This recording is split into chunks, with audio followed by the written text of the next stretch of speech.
नमो अरिहन्ताणं नमो सिद्धाणं नमो आयर्याणं नमो वच्छायाणं नमो दोये सवसाहूणम् ऐसो पंच नमो यारो सब पावपणासनो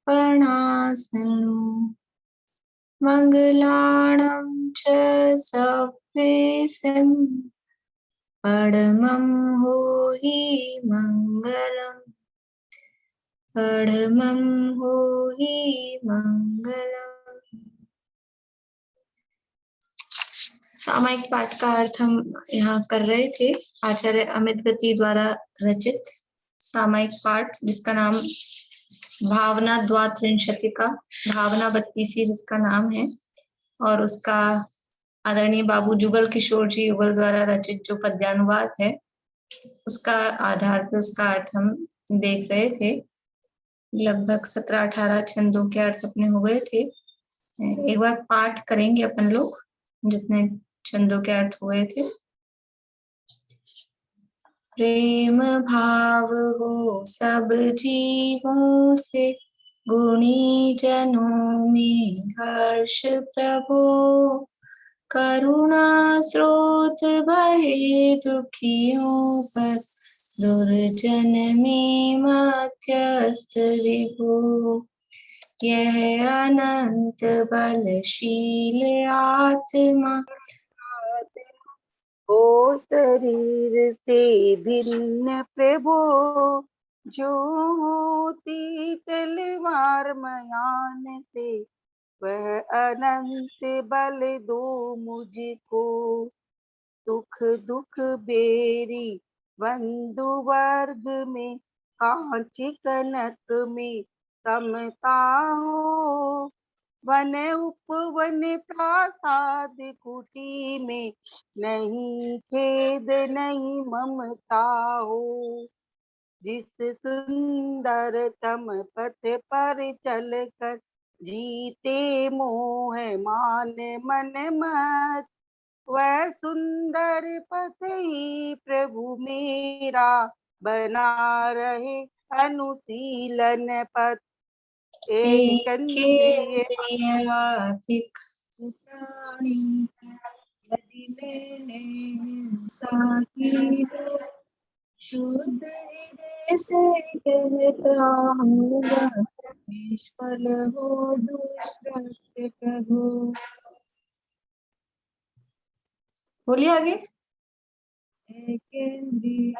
मोक्ष मोक्ष मार्ग प्रतिकूल कर जो कुछ किया कषायों से विपत गमन सब कालुष मेरे मिट जावे सद्भाव से चतुर्वेद विसुवीक्षित करता तो प्रभु मेरी भी आदि उपाय अपनी निंदालोचन से करता हो पापों को शांत सत्य अहिंसा अधिक व्रत में भी मैंने किया व्रत विपरीत प्रवर्तन करके लीलाचरण विहीन किया कभी वासना की सरिता का चमेली आंटी बोलिए।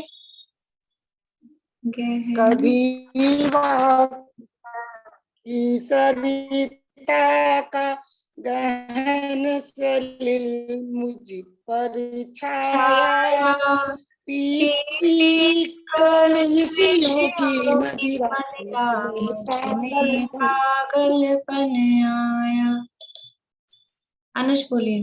मैंने छली और मायावी हो असत्य आचरण किया पर निंदा गाली चुगली जो मुंह पर आया वमन किया निर्भिमान उज्ज्वल मानस हो सदा सत्य का ध्यान रहे। निर्मल जल की सरिता सदृश हिय में निर्मल ज्ञान बहे। मुनि चक्र शक्ति के हिय में जिस अनंत का ध्यान रहे।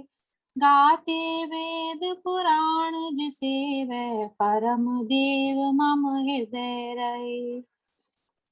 आगे बोलूं मैम। हाँ हाँ बोलते हैं। दर्शन ज्ञान स्वभावी जिसने सब विकार ही वमन किए। परम ध्यान गोचर परमात्म परम देव मम हृदय रहे। जो भव दुख का विध्वंसक है विश्व विलोकी जिसका ज्ञान। योगी जन के ध्यान गम्य वह बसे हृदय में देव मान। मुक्ति मार्ग का दिग्दर्शक है जन्म मरण से परम अति। निष्कलंक त्रैलोक दर्शी वह देव रहे मम हृदय समीप। देख रहा जो निखिल विश्व निखिल विश्व के वशीकरण। निखिल विश्व के वशीकरण वे राग रहे ना द्वेष रहे। शुद्ध अतीन्द्रिय ज्ञान स्वरूपी परम देव मम हृदय रहे। बोलू क्या आगे? हाँ हाँ बोलते रहिए जब। देख रहा जो निखिल विश्व को करम कलंक विहीन विचित स्वच्छ विनिर्मल निर्विकार देव करे मम हृदय पवित्र। परम कलंक अछूत न जिसका कभी छू सके दिव्य प्रकाश। मोहतिमिर को वेद चला जो परम शरण मुझको वे आप। जिसके दिव्य ज्योति के आगे फीका पड़ता सूर्य प्रकाश। स्वयं ज्ञान में स्वयं पर प्रकाशी स्वपर प्रकाशी परम शरण मुझको वह आप। जिसके ज्ञान रूप दर्पण में स्पष्ट झलकते सभी पदार्थ। आदि अंत से रहित शांत शिव परम शरण मुझको वह आप। जैसे अग्नि जलाती तरु को तैसे नष्ट हुए स्वमेव।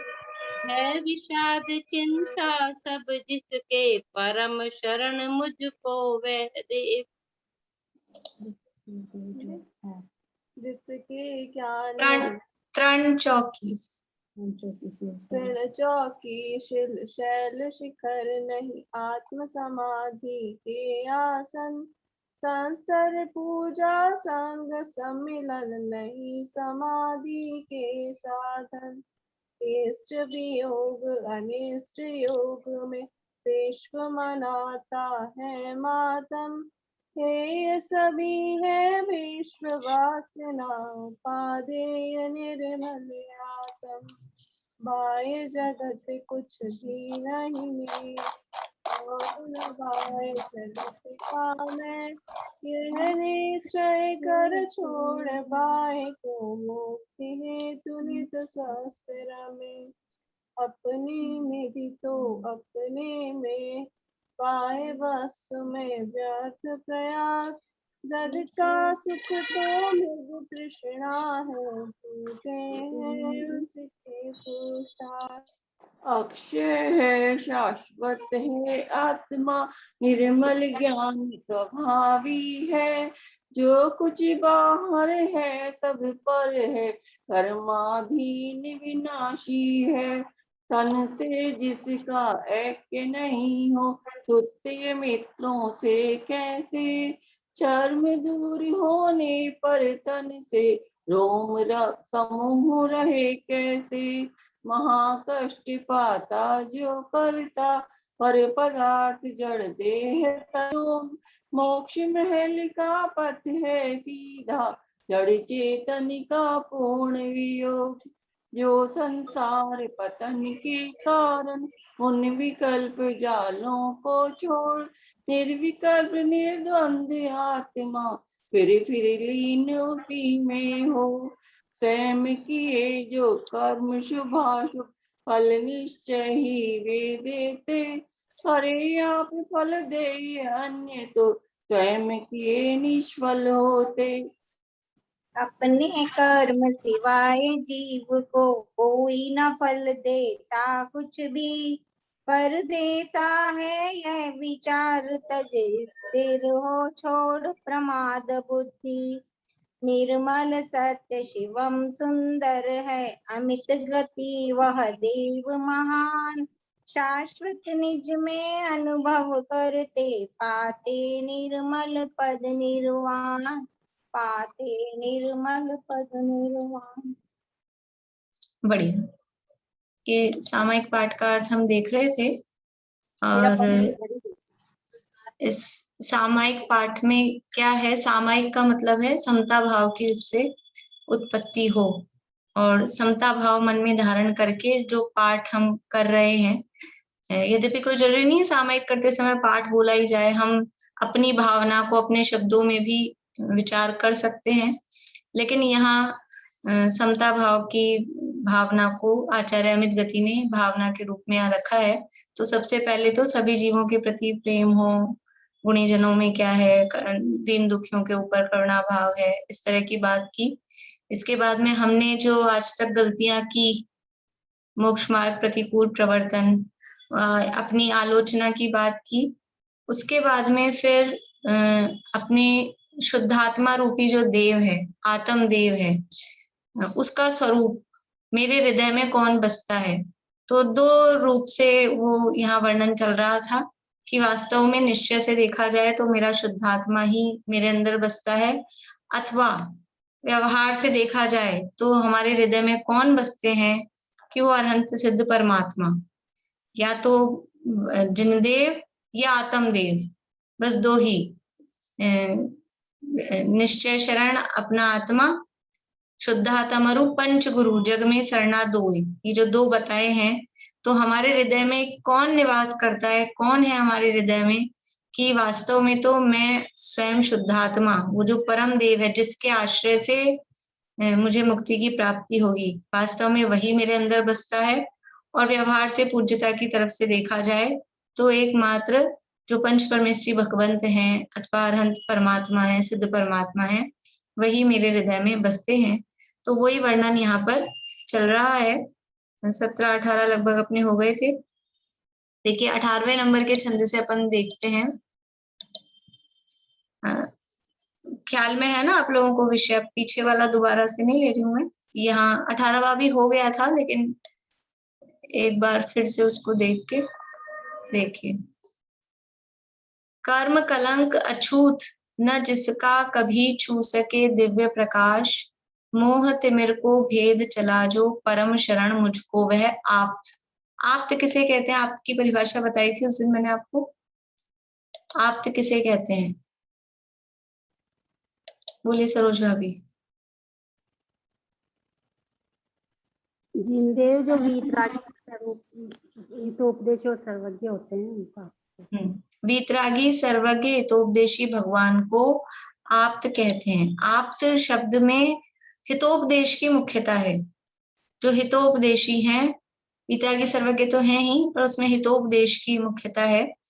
ये वीतरागी सर्वज्ञ हितोपदेशी भगवान आप्त कहलाते हैं। यहाँ आप्त को याद किया। आप्त को क्यों याद किया? कि हमारा भला, वो उपदेश देने वाले जो भगवान हैं, उनके माध्यम से वो वाणी हमको प्राप्त होती है, उस आधार पे यहाँ पर आप्त को याद किया है। तो कैसे है, मुझे कौन आप्त शरण है? कि जो कर्म कलंक अछूत, कर्म कलंक जिनको छू नहीं सकता है, कर्म कलंक से जो अछूत है। अब यहाँ आप्त शब्द के भी यहाँ हम डबल डबल अर्थ, सभी ऊपर से जो छंद चल के आए हैं, एक शुद्धात्मा वाला अर्थ भी कर रहे हैं और भगवान वाला अर्थ भी कर रहे हैं। तो मेरा शुद्धात्मा कैसा है? कि कर्म कलंक से अछूत है। कर्म कलंक को, कर्म ने जिसको छुआ नहीं है, कर्म से बंधा है, आश्रव बंध होता है, लेकिन वास्तव में वो आश्रव बंध कहाँ हो रहा है? वो आत्मा के अंदर नहीं घुसता है। जैसे कपड़ा मैला होता है तो गंदगी कहाँ रहती है? गंदगी ऊपर ऊपर होती है, तभी तो उसको धोते हैं, तो गंदगी तो चली जाती है। और कपड़ा यूं की यूं रहता है। यदि वो गंदगी कपड़े में घुस जाए तो फिर जब गंदगी को धोया तो कपड़ा भी, गंदगी गायब हुई, नाले में बह गई तो कपड़ा भी बह जाना चाहिए, लेकिन ऐसा नहीं होता है, वो उसमें एंटर नहीं होता है, इसी का नाम है वो उसने उसको छुआ नहीं है।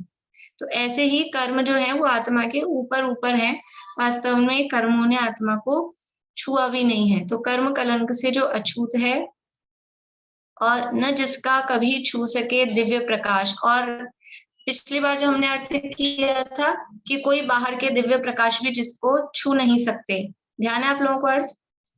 ये अर्थ हमने किया था, लेकिन इसको हम, वो अर्थ तो है ही, इसको इस तरह से भी ले सकते हैं कि उस शुद्धात्मा का दिव्य प्रकाश मतलब ज्ञान प्रकाश कैसा है कि उस ज्ञान प्रकाश को कोई कर्म छू नहीं सकते। उसका उसका दिव्य प्रकाश कैसा है कि उसको, ज्ञान को कर्म छू सकते हैं, ये ज्ञान को कोई परद्रव्य छू सकता है, उसमें स्पर्श नाम का गुण ही नहीं है, छुएगा कैसे? आत्मा को कोई छू सकता है? कर्म आत्मा को छू सकते हैं, छुए तो जब जब स्पर्श नाम का गुण हो, स्पर्श नाम का गुण ही नहीं है तो वो छू ही नहीं सकता है। तो उसका दिव्य प्रकाश भी कैसा है कि जिसको वो कर्म कलंक छू नहीं सकते। दिव्य प्रकाश मतलब ज्ञान प्रकाश समझना। और वो प्रकाश कैसा है, वो ज्ञान कैसा है?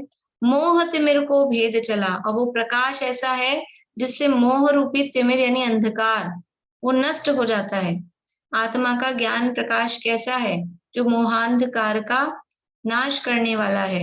मोह तिमिर को भेद चला जो परम शरण मुझको वह आप्त। ऐसा मेरा वो जो आप्त स्वरूप शुद्धात्मा है वही मुझे परम शरण है, क्योंकि शुद्धात्मा की शरण से, अपने आत्मा की शरण से ही ये मोह नष्ट होगा। और आत्मा ही वास्तव में ऐसा है जिसको कर्मों ने छुआ नहीं है। और भगवान की तरफ से इसको अर्थ लगाएंगे तो भगवान भी सिद्ध भगवान तो कर्मों से रहित हैं ही हैं, और अनंत भगवान भी चार घातिया कर्मों से रहित हुए हैं। आघातिया कर्मों को भी हम नहीं गिनते हैं, तो वो कर्मों से अछूत हैं। और उनका भी केवल ज्ञान रूपी दिव्य प्रकाश कैसा है, जिसने संपूर्ण मोहनीय कर्म का नाश कर दिया है, इसलिए मोह तिमिर को भेद चला। ऐसे वो अनंत परमात्मा वो मुझे परम शरणभूत हूँ। तो निश्चय परक अर्थ और व्यवहार परक अर्थ दोनों तरफ के अर्थ इसमें लगेंगे। किसी को भी, जिसको भी जो कुछ समझ में नहीं आए तो आप लोग हैंड रेज कर दीजिएगा। आगे 19 नंबर का छंद है। जिसकी दिव्य ज्योति के आगे फीका पड़ता सूर्य प्रकाश, स्वयं ज्ञान में स्वपर प्रकाशी, परम शरण मुझको वह आप थे। उस शुद्धात्मा की जो ज्योति है, जो चमक है, जो उसका तेज है, वो कैसा है, कितना दिव्य है कि सूर्य का प्रकाश भी जिसके आगे फीका पड़ जाता है। जब यहाँ पर भोग भूमि थी, अपने भोग भूमि होती है तो वो रत्नों का प्रकाश होता है। कल्प वृक्ष होते हैं, कल्प वृक्षों में वो ज्योतिरांग नाम के, दीपांग नाम के कल्प वृक्ष होते हैं, तो रत्नों का प्रकाश होता है। तो सूरज चांद तारे यद्यपि यहीं होते हैं, जाएंगे कहाँ? वो तो जहाँ जो उनकी जगह है, जो उनका एरिया है भ्रमण करने का, वहीं घूमते रहते हैं। तो पहले दूसरे तीसरे काल में भी ये सूरज चांद तारे होते हैं कि नहीं होते हैं? होते हैं। फिर भी वहां पर वो दिखाई नहीं देते। जो भोग भूमि का जो यानी पहला जो काल चल रहा है, भोग भूमि की जो स्थिति है, वहां वो सूरज चांद तारे दिखाई नहीं देते। क्यों नहीं दिखाई देते? क्योंकि वो उतना दिव्य प्रकाश है कि चांद तारों का प्रकाश एकदम फीका हो जाता है। कभी आप लोगों ने नोटिस किया हो तो चांद कब दिखता है? चांद कब दिखता है मतलब वो ईद वाला चांद नहीं, रोज में जो चांद आता है आसमान में, वो कब दिखता है हमको? आसमान में जो चांद आता है, सब लोग लिपसिंग तो कर रहे हैं, रात में दिखता है कि दिन में दिखता है? कब दिखता है? रात में दिखता है। रात में दिखता है, ठीक है, रात ही में दिखता है। वो दिन में कहाँ चला जाता है? दिन में चला जाता है क्या कहीं? दिन में भी वही होता है, आप देखेंगे ना तो दिन में भी वही होता है, लेकिन दिन में वो दिखाई नहीं देता। सूर्य का प्रकाश इतना तेज होता है। भक्तामर में उसके लिए उपमा दी है, पांडु पलाश कल्पम। चंद्रमा कैसा दिखता है दिन में? जब सूरज उग जाता है तो पलाश के पत्ते की जैसे फीका पीला, वो चांद की चमक जो रात में जो चमक रहा था, ट्विंकल ट्विंकल लिटिल स्टार, तो वो जो चमक उसमें आ रही थी रात में, वो चमक कहाँ चली जाती है दिन में, कि वो सूर्य की चमक के आगे उसकी चमक कुछ लगती ही नहीं है, एकदम फीकी हो जाती है उसकी चमक।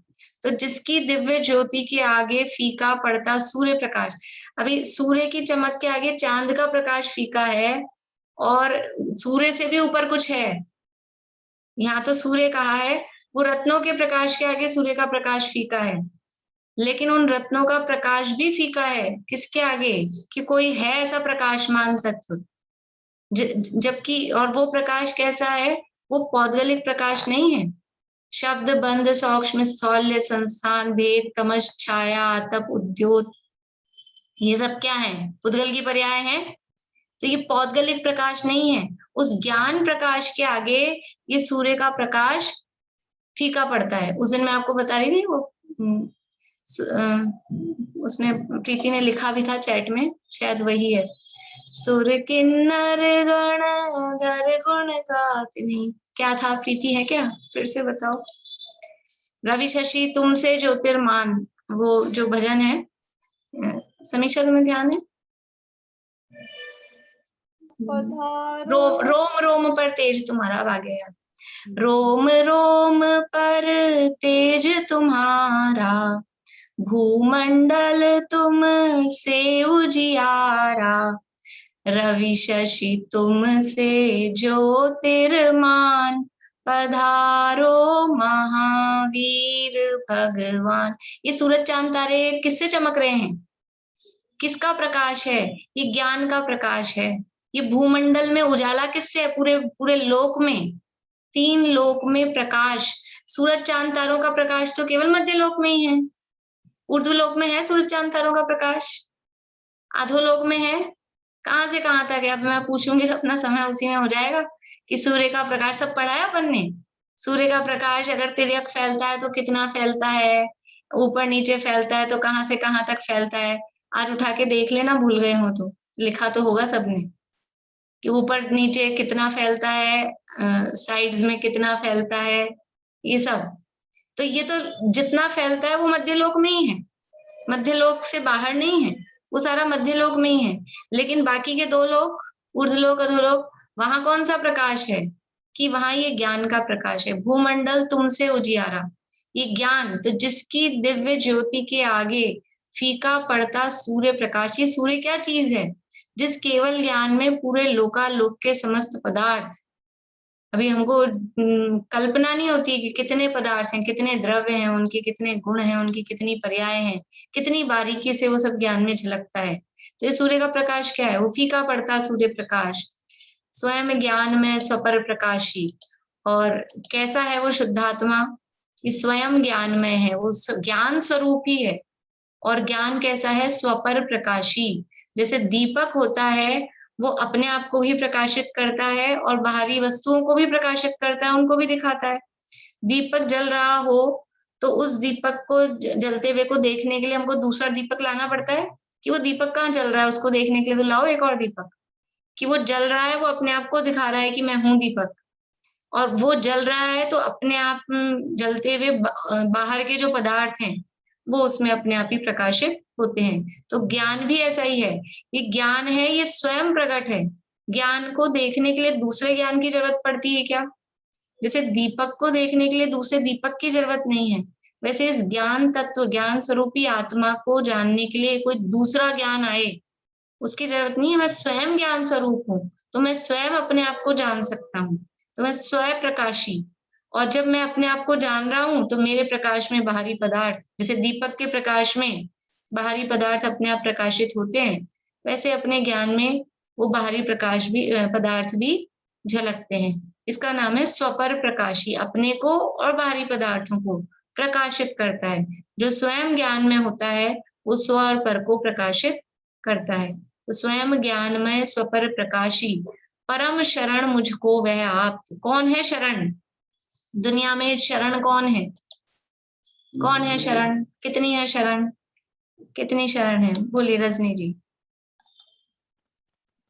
4 शरण है। कौन कौन शरण है, अरिहंत भगवान, सिद्ध भगवान, आचार्य परमेष्टि मतलब सर साधु परमेष्टि और उनके द्वारा बताया हुआ जिन। साधु भगवान, साधु मुनिराज और वीतराग धर्म, जैन धर्म, बहुत बढ़िया। तो ये शरण है। अब यहाँ क्या कह रहे हैं, परम शरण मुझको वह आप्त, यहाँ तो केवल आप्त को ही शरण कह रहे हैं।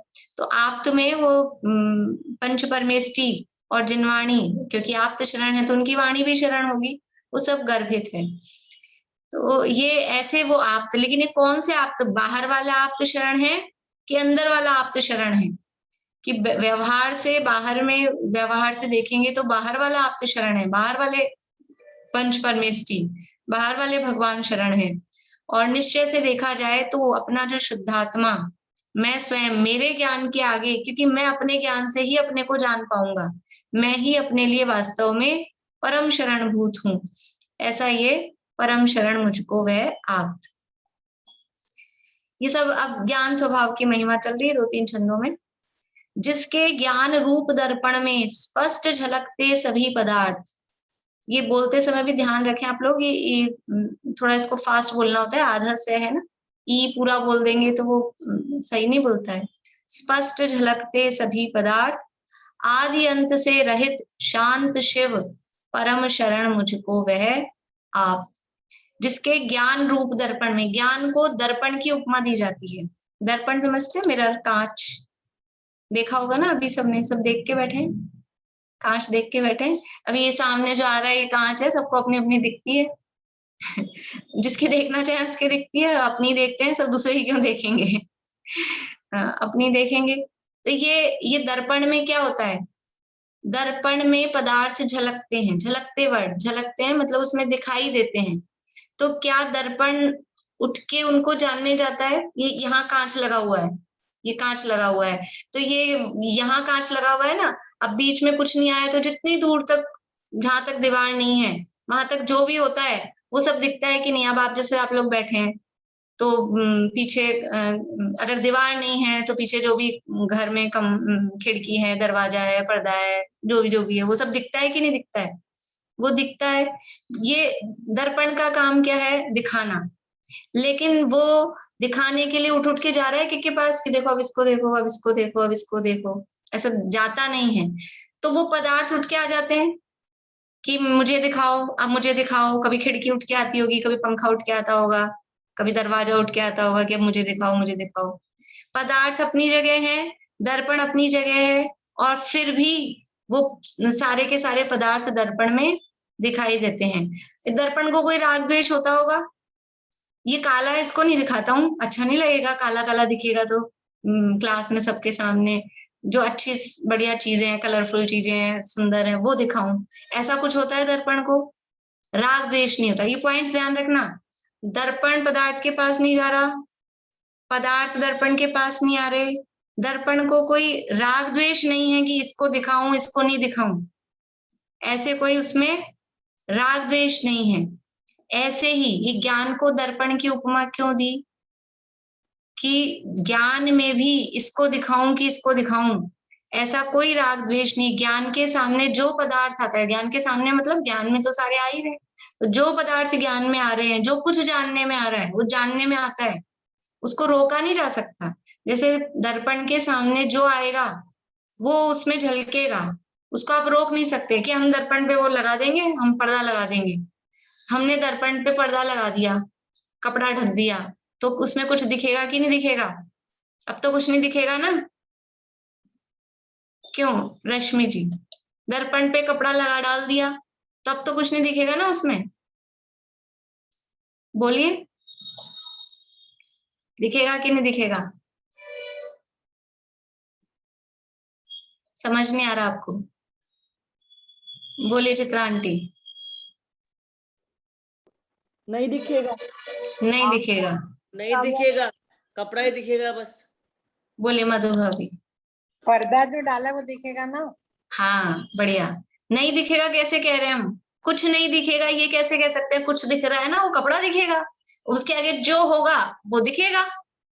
तो ऐसे ज्ञान के सामने मतलब ज्ञान में जो पदार्थ आएगा, अब वो उसको राग द्वेष है क्या कि ये तो मुझे गंदगी दिख गई, कीचड़ दिख गया, इसको तो नहीं जानूं, और ये हीरे जवाहरात दिखे इसको जानूं, ऐसा राग द्वेष नहीं होता। जैसे दर्पण में राग द्वेष नहीं है, वैसे ही ज्ञान में राग द्वेष नहीं है। जैसे दर्पण उठ के वहां नहीं जाता है पदार्थों के पास, ऐसे ज्ञान को जाना पड़ता है। आपको सम्यक शिखर जी को जानने के लिए सम्यक शिखर जी जाना पड़ा। अभी जैसे ही मैंने बोला सम्यक शिखर जी, तो आप सब पहुंच गए, सब गए हुए होंगे लगभग मेरे हिसाब से। तो किसी को जाना पड़ा वहां, सब अपने अपने वहीं बैठे हैं ना, ये पहुंच गए। आपको अपने कपड़ों की अलमारी देखने के लिए अभी के अभी उठ के जाना पड़ेगा कि दिख गई, दिख जाती। ऐसे ज्ञान को जाना नहीं पड़ता, ज्ञान वही है। तो वो आपकी अलमारी निकल के उठ के चल के आ गई, आपके यहाँ घुस गई। सम्यक शिखर जी वहां से उठ के बिहार से और यहाँ अपने अंदर आके घुस गया, ऐसा नहीं है। पदार्थ अपनी जगह है, ज्ञान अपनी जगह है, फिर भी उसमें ऐसे झलकने का काम होता है। तो ये इसलिए ज्ञान को, जैसे दर्पण वर्क करता है, जैसे वो मिरर काम करता है, उसी तरह से ज्ञान भी काम करता है। इसलिए ज्ञान को दर्पण की उपमा दी जाती है। बहुत जगह आपको मंगलाचरण में मिलेंगे, ये रत्नकर्ण शावकाचार्य का मंगलाचरण है। नमः श्री वर्धमानाय निर्धूत कलिलात्मनि सालोका नाम त्रिलोका नाम यद विद्या दर्पणायते। वहां शब्द यही दिया है, दर्पण के समान है जिनका विद्या यानी जिनका ज्ञान, वो केवल ज्ञान। तो वही उपमा यहाँ दे रहे हैं कि जिसके ज्ञान रूप दर्पण में स्पष्ट झलकते सभी पदार्थ, उनका ज्ञान रूप दर्पण यानी कैसा है वो, केवल। अब वो दर्पण क्या, अगर दर्पण में फॉल्ट है, मान लीजिए कि आपका जो दर्पण है वो क्लियर नहीं है, ऐसा होता है ना कभी कभी, उसमें क्लियरिटी नहीं होती है, वो खराब है, तो वो पदार्थ, अगर दर्पण धुंधला है तो पदार्थ कैसे दिखेंगे, पदार्थ भी धुंधले दिखेंगे। तो अगर हमारा ज्ञान कैसा है, अभी मति शुद्ध ज्ञान है, कुमति को शुद्ध ज्ञान है, वो कैसा है, अभी धुंधला ज्ञान है, अधूरा ज्ञान है।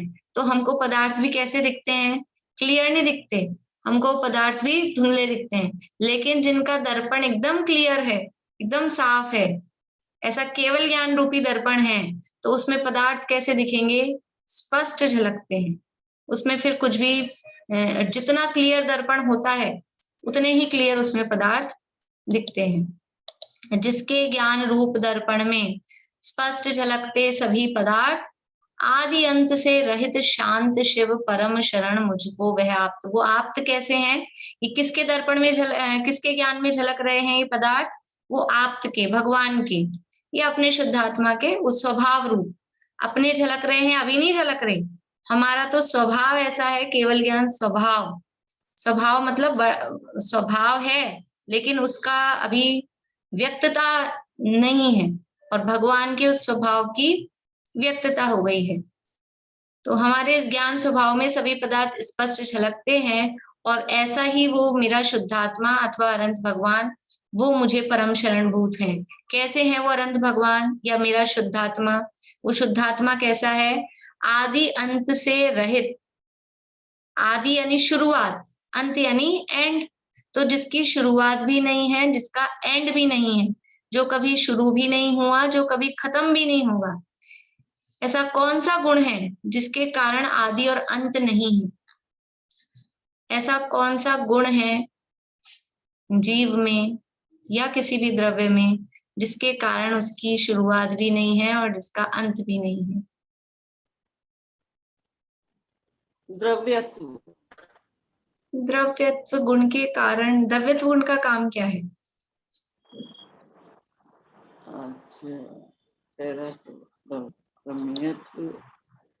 दीदी अस्तित्व गुण। अस्तित्व गुण। अस्तित्व गुण के कारण, अस्तित्व गुण के कारण द्रव्य कभी उत्पन्न नहीं होता, ना कभी नष्ट होता है। ये अस्तित्व गुण की परिभाषा है ना, जिस शक्ति के कारण द्रव्य ना तो कभी किसी से उत्पन्न होता है, ना कभी नष्ट होता है, उसका नाम अस्तित्व गुण है। द्रव्यत्व गुण के कारण तो परिणमन होता है। तो आदि अंत से रहित, क्योंकि मेरे में एक अस्तित्व नाम का गुण है, इसलिए मैं सदा से था, सदा से हूं, सदा से रहूंगा, सदा रहूंगा। ऐसा मैं आदि, शुरुआत और अंत से। बर्थडे कब है अपनी, अब सबके एक साथ तो कैसे पूछ सकती हूँ, सब अपने अपने बताएंगे। सबकी बर्थडे एक ही दिन है, क्योंकि बर्थडे है ही नहीं क्योंकि जन्मदिन है ही नहीं, क्योंकि शुरुआत है ही नहीं, इसलिए बर्थडे नहीं है। तो डेथ डे, सबकी डेथ एक ही दिन होगी, कि वो भी दिन कभी नहीं आएगा, कि वो प्रलय आएगी जब सब खत्म हो जाएंगे ना, कि नहीं होगा, आदि अंत से रहित हूँ, क्योंकि जो उत्पन्न होता है वो नष्ट होता है। संयोग और पर्याय उत्पन्न होती हैं, आदित्य भावना में पढ़ा था। जितने भी संयोग हैं, जितनी भी पर्याय हैं, वो उत्पन्न होती हैं, तो वो नष्ट होंगी। मैं कोई संयोग रूप या मैं कोई पर्याय रूप नहीं हूँ, मैं तो द्रव्य स्वभाव में शुद्धात्म तत्व हूँ, द्रव्य हूँ, जीव द्रव्य हूँ। इसलिए मैं कभी उत्पन्न नहीं होता, मैं कभी नष्ट नहीं होता। इसलिए मैं आदि से, शुरुआत से और अंत से रहित हूँ। यानी ये बात सुन के कि जन्म मरण से मैं रहित हूँ, कितनी निर्भयता, अस्तित्व गुण का ज्ञान हो जाए तो कितनी निर्भयता आती है कि मुझे कोई मार नहीं सकता। आदि अंत से रहित शांत शिव, कैसा हूं मैं? शांत हूं, परम शांत। ये क्रोधादि कषायें, ये मेरा स्वभाव नहीं है। ये कषायों में अशांति दिखाई देती है और मैं कषायों से रहित तत्व, ऐसा शांत। और शिव किसे कहते हैं? शिव कहते हैं कल्याणकारी, जो कल्याण करने वाला है। और कल्याणकारी क्या है? तो मोक्ष का पर्यायवाची शिव होता है, मोक्ष को भी शिव कहते हैं। तो ऐसा मैं मोक्ष स्वरूप, कल्याण स्वरूप, हित स्वरूप, ऐसा मैं शुद्धात्मा हूँ, वही मुझको परम शरण है। और भगवान के लिए भी लगाएं तो भगवान भी ऐसे ही आदि अंत से रहित हैं और वो भी परम शांत हैं, कल्याण स्वरूप, मोक्ष स्वरूप हैं, वे मुझे परम शरणभूत हूँ। आगे, जैसे अग्नि जलाती तरु को, तैसे नष्ट हुए स्वयमेव, भय विषाद चिंता सब जिसके, परम शरण मुझको वह देव। जैसे कि वृक्ष में आग लग जाए, आग लगा दी जाए तो कैसे फर फर करके वो जल जाता है, उसको देर नहीं लगती, वो तो ईंधन है, लकड़ी तो फटाफट जलती है, तो लकड़ी ईंधन है। तो जैसे अग्नि जलाती तरु को, जैसे अग्नि तरु यानी वृक्ष को, पेड़ को जला देती है, वैसे ही जिसके भय यानी डर, विषाद यानी खेद, खिन्नता, दुख, चिंता, ये सब जिसके नष्ट हो गए हों, स्वयं अपने आप ही जिसके नष्ट हो गए हों। अपने आप कैसे नष्ट हो गए? कि अग्नि ने वृक्ष को जलाया, तो यहाँ पर वो अपने आप कैसे हो गए? कि यहाँ भी एक ध्यान रूपी अग्नि, वो ध्यान रूपी अग्नि से ये भय, डर, विषाद, चिंता, ये 3 शब्द दिए हैं, लेकिन सारी ही कषाएं समझना, ये 9 कषायों के अर्थ में यहाँ दिए हैं 2-3 शब्द। तो सारी ही कषाएं मोह भाव, चारित्र मोह, दर्शन मोह, जिसका अपने आप नष्ट हो गया है ध्यान रूपी अग्नि के माध्यम से, ऐसे वो परम देव परमात्मा मुझे परम शरणभूत हो। ये यहाँ तक देव के स्वरूप की चर्चा की। अब आगे समाधि की भी बात, सामायिक की चर्चा है तो समाधि की भी बात उसमें आनी ही चाहिए। तो अब समाधि की बात कर रहे हैं। समाधि करने के लिए क्या क्या चाहिए होता है? समाधि की तैयारी करनी है। जैसे कोई बच्चा हो, एग्जाम्स चल रहे हैं ना अभी कॉलेजेस वगैरह में, तो एग्जाम के लिए किसी बच्चे से अपन ने पूछा कि तैयारी हो गई आपकी? कि हाँ तैयारी हो गई, जूते पॉलिश कर लिए, कपड़े प्रेस कर लिए, पेन पेंसिल सब जमा लिए हैं और सारी तैयारी हो गई है, बिल्कुल सब चमाचम है, सब बढ़िया। ये पढ़ाई की कि नहीं, बस वही बाकी है, बाकी तो सब कर लिया। इसको तैयारी कहते हैं। परीक्षा की तैयारी का मतलब क्या है? जूते पॉलिश करना, शर्ट पैंट प्रेस कर लेना, ये तैयारी है। अभी हमको समाधि लेनी है। समझ लो अभी उपवास चल रहे थे ना, व्रत उपवास के दिन, कि उपवास की तैयारी हो गई, क्या उपवास की तैयारी हो गई सब, ये पाड़ने के लिए ये व्यवस्था कर दी, वो व्यवस्था कर दी, कल सोने के लिए ये चटाई ले आए हैं, यहाँ इस पे सो जाएंगे, वहां ये सब कर लेंगे, और वो 4 बजे पानी पीना है, उसके लिए भी सारी छन्ना ले आए हैं, सारी व्यवस्था कर ली। ये उपवास है, इसका नाम उपवास है। ऐसे ही समाधि, समाधि की क्या तैयारी, हमको समाधि करनी है कि नहीं करनी है? एक श्रावक का, सच्चे मुमुक्षु का ये एक उद्देश्य होता है, अभी अपने 7वां अध्याय चलेगा ना, उसमें आएगा कि समाधि उसका लक्ष्य होता है। जीवन में जितने भी ये व्रत नियम संयम लिए, इस सब का यानी फल वो चाहता क्या है? एंड में समाधि, ऐसा बोलते हैं ना उसमें, वो भावना तो है दिन रात मेरे स्वामी, मैं भावना ये भाऊं, देहांत के समय में तुमको ना भूल जाऊं। और भी कई पूजा वगैरह में इसी तरह से आता है, बोधि लाभ हो, सुगति गमन हो, समाधि मरण हो, इस तरह की भावना। तो ये समाधि की भावना क्या है? कि समाधि है वो परीक्षा की घड़ी है। जीवन भर जो तैयारी की जाती है, पढ़ाई की पूरे साल भर पढ़ाई की और बस परीक्षा ही तो नहीं दी, पढ़ाई तो कर ली, तो क्या वो प्रमोट हो पाएगा अगली क्लास में? क्या वो आगे बढ़ पाएगा? क्या उसकी पढ़ाई सफल हुई? पढ़ाई तो मैंने कर ली, हम पढ़ाई तो कर लेते हैं, बस परीक्षा नहीं देते हैं। परीक्षा में हमको डर लगता है, परीक्षा नहीं देते हैं। तो ये अपने तो चल जाएगा, अपने तो कोई बात नहीं, लेकिन स्कूल कॉलेज में ऐसा होगा कि आप पढ़ाई तो पूरी कर लो लेकिन परीक्षा मत दो, तो ऐसा नहीं होगा। तो ये जीवन भर जो भी व्रत नियम संयम पालन किए, अणुव्रत वगैरह जो भी धारण किए, उसकी परीक्षा, उसका फल वास्तव में क्या है? वो है सल्लेखना समाधि। यदि जीवन भर व्रत नियम धारण किए हैं और अंत में समाधि नहीं हुई, मरण के समय की बात है, वो जीवन भर भी समाधि ही चली है वास्तव में, तभी वो अंत में समाधि होती है। समाधि का मतलब है समता भाव। तो वो अंत में समाधि की भावना एक श्रावक को, गृहस्थ को रहती है। तो उस समाधि के लिए तैयारी क्या करनी है कि हमने हमारे समाधि के लिए चटाई लाके रखे हैं, वो लकड़ी वाली, प्लास्टिक की चटाई पे तो नहीं सोएंगे समाधि के सल्लेखना के समय।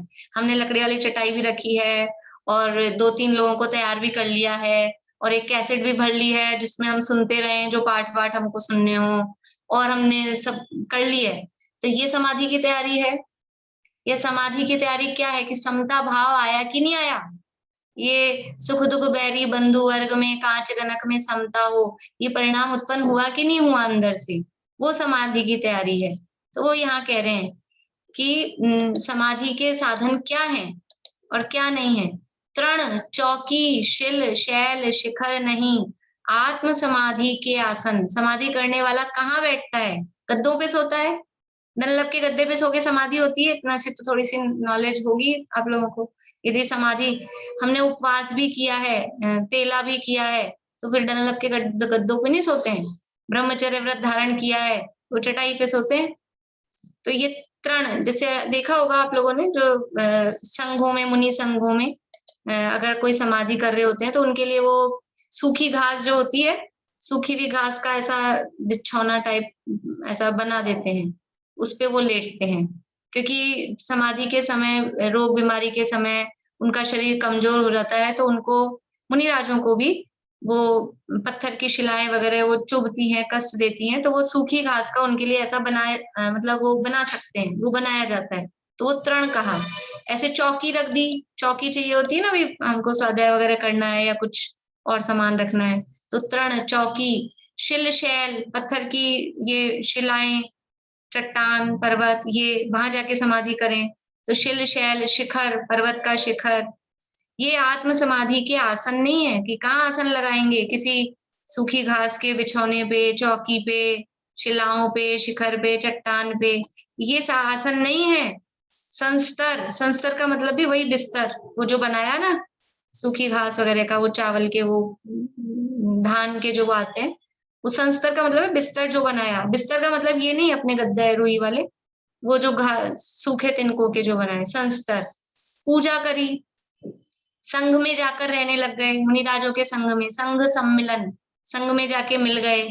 नहीं समाधि के साधन, क्या कह रहे हैं? ये ध्यान रखना चाहिए। अगर यदि हम बाहरी केवल चीजें जुटा रहे हैं और उनसे सोच रहे हैं कि हमारी समाधि हो जाएगी, तो ये ना समाधि के साधन नहीं है ये कुछ भी। ये तो सब वो जूते पॉलिश करने जैसा है कि पढ़ाई की नहीं और जूते पॉलिश करके सोच रहे हैं परीक्षा की तैयारी हो गई। ये नहीं है। कितने भी इकट्ठे कर लें चटाइयां और पूजा कर लें और संघ में जाके रह लें, ये वास्तव में समाधि के साधन नहीं है। समाधि का साधन क्या है कि अंदर तत्व ज्ञान हो, जीवन भर अभ्यास किया हो, स्वाध्याय किया हो, वो समाधि का साधन होता है। तब वो समता भाव आता है, तब अंदर वो सुख दुख बैरी बंधु वर्ग में कांच कनक में समता, वो परिणाम तब उत्पन्न होता है। तो ये समाधि के साधन नहीं है। देखिए आगे, इष्ट वियोग अनिष्ट योग में विश्व मनाता है मातम। दुनिया की क्या स्थिति है? इष्ट का वियोग हो जाए, कोई हमारा सगा संबंधी प्रिय वो चला जाए, कोई वस्तु हो, कोई व्यक्ति हो, उसका हमसे वियोग हो जाए, वो दूर चला जाए, या फिर कोई अनिष्ट का संयोग हो जाए, कोई जो जिसको हम नहीं चाहते हैं, ऐसा कोई हमारे पास आ जाए, हमें मिल जाए, ऐसी वस्तु, ऐसा व्यक्ति वो मिल जाए और जिसे हम चाहते थे वो चला जाए, तो क्या होता है? विश्व, दुनिया, सारी दुनिया क्या करती है? मातम मनाती है। हाय राम वो चले गए, हाय राम वो चले गए। तो इष्ट वियोग अनिष्ट योग में विश्व मनाता है मातम। लेकिन क्या कह रहे हैं? हमारे लिए क्या करने योग्य है हे ये सभी है विश्व वासना उपादेय निर्मल आत्म। ये दुनिया की जो वासना मतलब ये पदार्थों में या संयोगों में इष्ट अनिष्ट की जो कल्पना है कि ये मेरे को इष्ट था, ये चला गया तो मैं दुखी हो रहा हूँ, ये मेरे को अनिष्ट है, ये मिल गया है तो मैं दुखी हो रहा हूँ। ये विश्व की वासना, वासना का मतलब है ये खोटा विचार। वासना शब्द वो काम वासना के अर्थ में तो लेते ही हैं, वो तो है ही है, लेकिन ये जो इष्ट अनिष्ट की जो कल्पना है ये भी खोटी वासना है, ये भी बुरी आदत है। ये क्या है? हे सभी है विश्व वासना। ये दुनिया की ये जो आदतें हैं, ये जो मातम मनाने की जो आदत है, ये वास्तव में छोड़ने योग्य है। क्योंकि हम क्या कर रहे हैं? सामायिक समाधि की तैयारी, और उसमें ये इष्ट है ये अनिष्ट है, तो समता भाव कहाँ हुआ? राग द्वेष हो गया। किसी को इष्ट माना, किसी को अनिष्ट माना, तो ये तो राग द्वेष हो गया। समता भाव कहाँ रहा? सामायिक कहाँ हुई? इसलिए इष्ट वियोग अनिष्ट योग में विश्व मनाता है मातम। हे सभी है विश्व वासना। फिर क्या करें? किसको ग्रहण करें? उपादेय निर्मल आत्म। अपना जो आत्मा है, शुद्ध आत्मा है, वो वास्तव में ग्रहण करने योग्य है।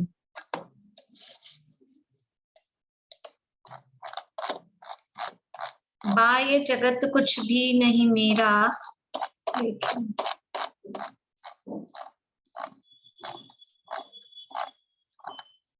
बाह्य जगत कुछ भी नहीं मेरा और न बाह्य जगत का मैं, यह निश्चय कर छोड़ बाह्य को मुक्ति हेतु नित स्वस्थ रमे। आपने तो कह दिया इष्ट वियोग अनिष्ट योग में मत करो, मातम मत मनाओ और अपने ये सब छोड़ो, लेकिन किस बल पर छोड़ें? क्या विचार करके हम ये मातम मनाना हमारा छूटेगा? तो ये विचार कर रहे हैं। ये अब जो लास्ट के जितने भी छंद आ रहे हैं ना, बहुत ही मतलब चिंतन मनन करने योग्य हैं। कभी भी कोई भी दो लाइनों को लेकर हम उसका विचार, चिंतन, ध्यान, जो भी जाप वगैरह देते हैं उसमें कर सकते हैं।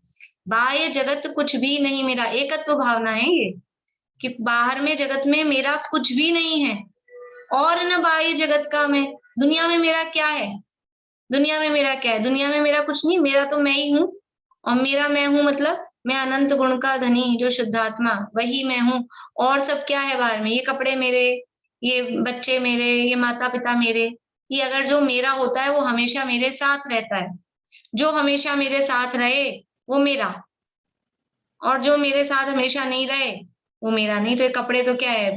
5-7 2-4 साल में, कोई 1-8 साल में फट जाते हैं, चले जाते हैं। माता पिता हैं 10-20-50 साल साथ रहते हैं। वास्तव में अनादि अनंत कौन हमारे साथ रहता है? तो वो तो मैं ही हूँ जो अपने साथ रहता हूँ। इसलिए बाह्य जगत कुछ भी नहीं मेरा, ये जगत वास्तव में मेरा नहीं है और न मैं उनका हूँ। जैसे वो मेरे नहीं है वैसे ही मैं भी उनका कुछ नहीं हूँ। कोई किसी के साथ रहने वाला नहीं है, सब छोड़ के चले जाते हैं। जब जिसका टाइम आता है, कितना ही कस्में वादे करें, कितना ही कहें कि हम आपके साथ रहेंगे और जाने नहीं देंगे, हम आपको जाने नहीं देंगे, लेकिन क्या होता है? जब जिसका काल आता है वो व्यक्ति जाता ही है और फिर जाने देना पड़ता है। कोई रोक पाया आज तक किसी को? वो जा रहे होते हैं तो जाते ही हैं। इसलिए बाह्य जगत कुछ भी नहीं मेरा और न बाह्य जगत का मैं, यह निश्चय कर, ये निर्णय कर लो पक्का। फिर क्या होगा? छोड़ बाह्य को। इसलिए बाहर से दृष्टि हटेगी, फिर बाहर में ये मेरा मेरा मेरा करके जो मोह में मरे जा रहे हैं, वो मोह अपने आप ही कम होता है। तो ये छोड़ बाह्य को मतलब बाहर में मोह को छोड़ो। मुक्ति हेतु नित स्वस्थ रमे, स्वस्थ हो जाओ। कौन कौन स्वस्थ है? सभी स्वस्थ है? रजनी जी कहाँ गए? रजनी जी आप स्वस्थ हुए कि नहीं? सभी स्वस्थ हैं? हाथ खड़ा कर दीजिए। सभी स्वस्थ हैं? दिक्कत तो नहीं किसी को? कोई स्वस्थ है? स्वस्थ का अर्थ क्या? स्व में स्थित हो उसका नाम स्वस्थ। स्वस्थ। अभी सबने हाथ खड़े किए हैं कि हम स्वस्थ हैं। अब हम स्वस्थ हैं कि परस्थ हैं? हम अपने आप में स्थित हैं कि हम बाहर में स्थित हैं? कहाँ स्थित हैं? हम अपना अस्तित्व किससे मान रहे हैं? हमने अपना अस्तित्व अपने ज्ञान दर्शन सुख वीर इन गुणों से माना है कि ये स्पर्श गंध वर्ण वाले शरीर से अपना अस्तित्व मान रहा है। हम कहाँ खड़े हैं? जिसमें हमने अपना अस्तित्व मान रखा है हम उसमें खड़े हैं। हम स्वस्थ हैं कि परस्थ हैं? हम अस्वस्थ हैं, सभी के सभी, सारे के सारे अस्वस्थ हैं, सबको इलाज की जरूरत है, सबको मिथ्यात्व का कोरोना हो रखा है, संसार रूपी रोग लगा हुआ है सबको। अब सबको मतलब मैं सामान्य कह रही हूँ, एक आध दो चार नहीं हो, अब तो उनको हम छोड़ते हैं। सामान्य रूप से बाहर में जो बाहर में आत्मा की कल्पना करता है वो बहिरात्मा है, वो अस्वस्थ है, वो परस्थ है। तो यहाँ क्या कह रहे हैं, बाह्य जगत कुछ भी नहीं मेरा और न बाह्य जगत का मैं, यह निश्चय कर छोड़ बाह्य को, मुक्ति हेतु मोक्ष जाने के लिए क्या करें? मोक्ष जाना है कि नहीं जाना है सबको? मोक्ष तो जाना है। मुक्ति के लिए क्या करना है? स्वस्थ होना पड़ेगा। अस्वस्थ व्यक्ति मुक्ति नहीं जा सकता। तो मुक्ति हेतु नित्य स्वस्थ रमे, अपने आप में रमे, अपने में स्थित हो जाएं। अभी हम बाहर में अपनी कल्पना कर रहे हैं, ये मैं, ये बच्चा मैं, ये पति मैं, ये माता मैं, ये पिता मैं, ये घर में, ये सब, और ये शरीर तो मैं हुई हूँ, ये तो मान ही रखा है। ये सब बाहर में अपने आप को मान रखा है। लेकिन यदि मोक्ष जाना है तो ये सब में से मैंपना छोड़ना पड़ेगा, और मैं क्या हूँ वास्तव में, उस मैं को पहचान कर उसमें स्थित होना पड़ेगा। मुक्ति हेतु नित स्वस्थ रमे।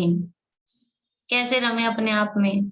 बाहर है हमारी तो सारी धन संपदा, एक बंगला यहाँ है, एक वहां है, एक बम्बई में, एक कलकत्ता में, एक बेंगलोर में, और यहाँ वहां सारा है। तो क्या कह रहे हैं, अपनी निधि तो अपने में है, बाह्य वस्तु में व्यर्थ प्रयास। अपनी निधि, अपना धन संपत्ति खजाना कहाँ है? हमारा वैभव। क्या आप आओ, हमारा घर देखा नहीं आपने? अभी हमने सारा रिनोवेट कराया, आप देखो तो सही, एक बार आओ तो सही। ये हमारी निधि है क्या? कि वो पड़वा के दिन निकली थी निधियां, या धूप दशमी के दिन निकली थी, गले की, हाथ की, पाँव की, कहाँ की, जो भी वो निधि है? कि अपनी निधि लॉकर में पड़ी है? कहाँ पड़ी अपनी निधि? ये लॉकर कौन सा लॉकर है? ये अपना ही लॉकर है। अपनी निधि तो अपने में है, बाह्य वस्तु में व्यर्थ प्रयास। हमारी जो धन संपदा है, अनंत गुण संपदा, वही मेरी संपदा है। बाहर कोई वस्तु, अभी एक फार्मूला बताया आपको कि जो सदा मेरे साथ रहे वो मेरा। अब ये जितनी भी इकट्ठी कर ली, जितने भी करोड़ अरब जितने भी इकट्ठे हैं, जितना भी बैंक बैलेंस है, जितने भी तोला किलो सोना है, वो हमारे साथ आया था क्या? पहली बात। और हमारे साथ जाएगा क्या? सबको पता है, ना साथ आया था ना साथ जाएगा, यहीं छोड़ के जाएंगे। फिर भी कर क्या रहे हैं? फिर भी वही इकट्ठा करे जा रहे हैं, वही इकट्ठा करे जा रहे हैं, उसको अपनी धन संपदा मान रहे हैं। ये हमारी संपत्ति है, इतनी संपत्ति, इतनी प्रॉपर्टी है। लेकिन क्या कह रहे हैं, हमारी निधि क्या है? अपनी निधि तो अपने में है, बाह्य वस्तु में व्यर्थ प्रयास। जितना कोशिश बाहर की संपदा कमाने में, जितना एफर्ट लगाया, उसका 1% भी अपने आत्मा को खोजने में, अपने आत्मा के स्वरूप का चिंतन मनन करने में लगाए तो तुरंत काम हो जाए। इतना सही करना है, वहां इतनी मेहनत करता और होता कुछ नहीं है, मिलता वही है, भाग्य से अधिक, समय से पहले और भाग्य से अधिक। वो कभी किसी को कुछ मिलेगा नहीं वहां, तो वो तो कर्म के उदयाधीन है। बाहर में धन संपत्ति कितनी मिलना, कितनी नहीं मिलना, ये हमारे हाथ में नहीं है, ये तो कर्म के हाथ में है। जैसा उदय होगा वैसी मिलेगी।